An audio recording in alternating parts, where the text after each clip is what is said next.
David Fèvre, viticulteur en Champagne. Alors aujourd'hui, je suis en train de rogner derrière le palissage qui a été fait. Je vous remets en lien une vidéo du palissage pour vous expliquer ce que c'est.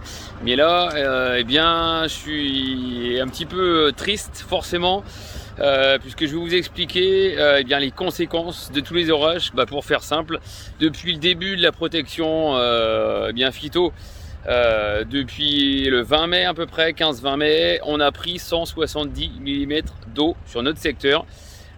Secteur Vallée de la Marne, donc c'est déjà un secteur qui a tendance à être un petit peu humide avec les terres fort argileuses et qui gardent l'humidité. Donc on n'avait pas forcément besoin de ça, donc conséquence directe, alors encore plus sur notre exploitation puisqu'on est en conversion bio. Donc conséquence directe, c'est le mildiou. Je vais retourner la caméra, donc c'est assez catastrophique.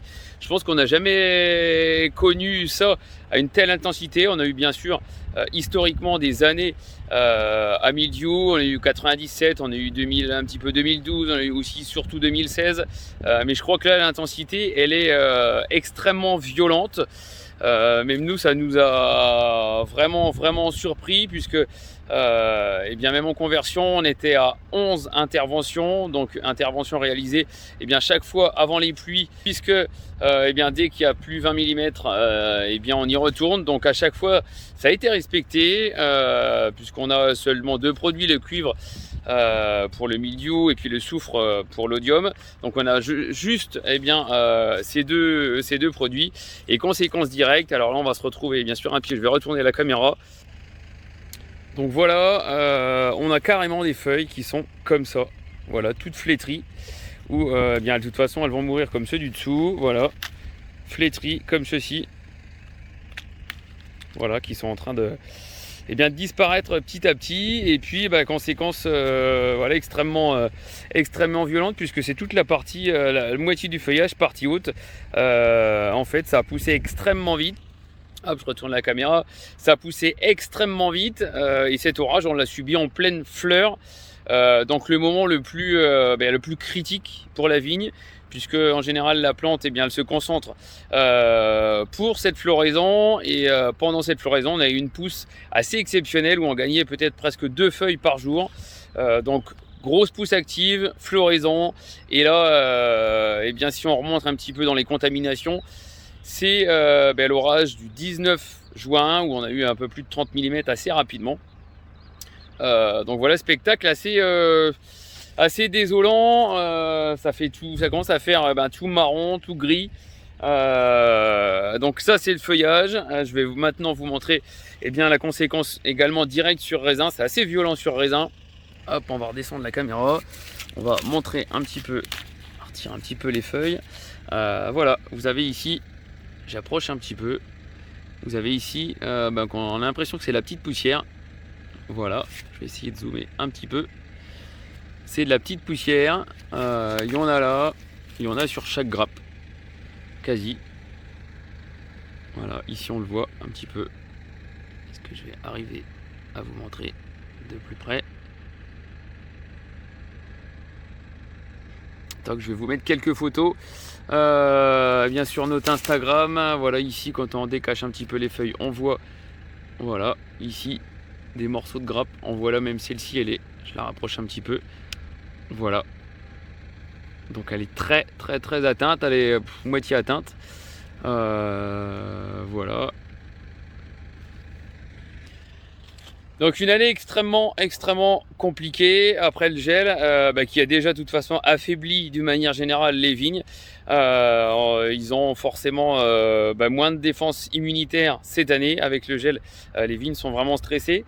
Donc on note que les vignes qui ont subi fortement le gel, c'est ceux qui ont le plus de mildiou.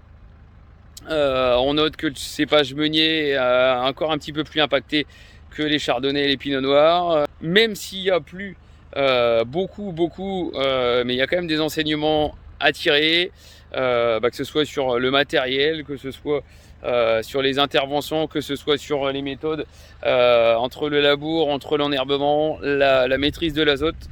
Donc voilà, je ne sais pas comment ça va être d'ici la vendange. Voilà, le bio Et bien c'est comme ça, on le sait, quand on est dedans, on prend bien sûr plus de risques. Alors en conventionnel, les collègues conventionnels, il y a un petit peu tous les stades, même des parties conventionnelles sont très très impactées. Tout dépend un peu si on est arrivé à intervenir, tout dépend de la qualité de la pulvérisation, tout dépend de pas mal de choses, mais c'est évident que bien en culture comme ça en conversion, on est plus impacté, ça c'est clair, on est plus exposé puisqu'on a le seul produit autorisé, et bien c'est du cuivre et c'est un produit de contact, il est ultra lessivable et avec des quantités d'eau énormes comme ça, et bien forcément ça fait pas de détails, voilà. Donc année extrêmement compliquée, on le voit bien, de toute façon le feuillage n'est pas très dense, ça noircit un petit peu. On va maintenant se concentrer, puisqu'on ne sait pas du tout ce que ça va donner, on espère le soleil d'une première part, et puis après qu'on va avoir un petit peu moins d'eau pour permettre de ravoir un petit peu de feuillage, puisque là on pense déjà au problème de maturité, si jamais les feuilles tombent en grande partie. Donc l'important c'est de continuer de protéger les feuilles, continuer de rogner comme ça, mais tout au carré pour que, faire tomber les feuilles qui sont impactées. Et puis l'important ça va être la mise en réserve pour que la plante fonctionne bien déjà l'année prochaine. En fait on en est déjà là. Et puis écoutez, je vous tiendrai au courant moi de l'évolution sur les raisins impactés. C'est la première fois, ou en tout cas sur l'exploitation, que je suis autant touché, donc j'ai pas le recul. On va voir un petit peu ce que ça va donner. Et voilà, année extrêmement compliquée pour plein de collègues aussi de toute façon, et c'est vraiment prononcé dans notre secteur de la vallée de la Marne puisqu'on a vraiment pris beaucoup d'eau. Donc voilà, j'ai pas grand chose à vous dire de plus, si ce n'est que c'est assez triste. Et j'ai une pensée aussi pour mes salariés qui se sont battus comme moi. Donc les conséquences, elles sont directes dans ce mode de production. Donc clin d'œil Kenny, clin d'œil Anthony, qui ont bataillé avec moi avec le petit matériel, etc. Donc tout n'est pas perdu, mais pour l'instant effectivement c'est fort impacté. Donc je vous tiendrai au courant de l'évolution, savoir un peu comment les raisins se comportent. On voudrait bien effectivement du soleil, il n'y a que ça. J'ai rien à nous souhaiter pour l'instant. Mais voilà, année 2021 extrêmement compliquée. Alors après l'année 2020 où on lançait nos cuvées en plein Covid, on a l'année 2021, année culturelle extrêmement compliquée. On va faire face, c'est comme ça. C'est la vie de vigneron, ma vie de vigneron, c'est ça. C'est tout, on va continuer le travail dans les vignes, on va continuer absolument de bien tout protéger, tout ce qu'on peut, pour que réussir à refaire un petit peu de feuilles, pour que la vigne relève un petit peu la tête également. Voilà, écoutez, je vous souhaite une bonne journée.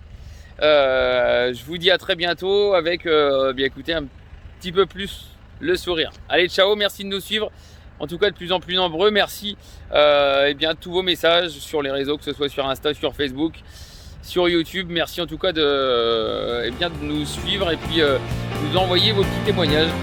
Je vous dis à très bientôt. Ciao, salut.